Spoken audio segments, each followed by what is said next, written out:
बिछावतानी चादर अच्छा हई तोहरे जात बेरादर दिल्ली दे तो बिछावतानी चादर हई तोहरे जात बेरादर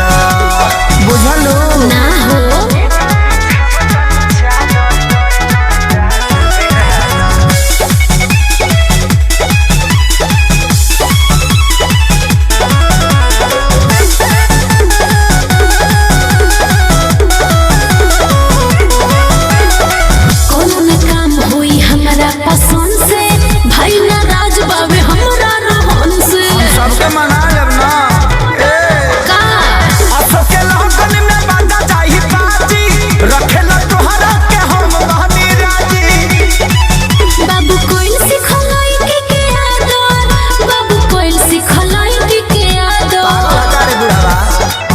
दिल्ली दे तो बिछावतानी चादर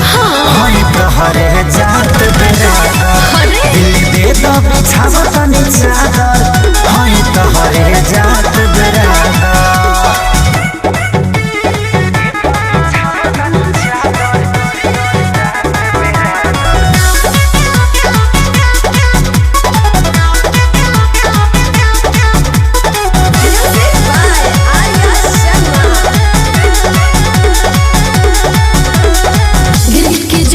बदल लीला रंग हो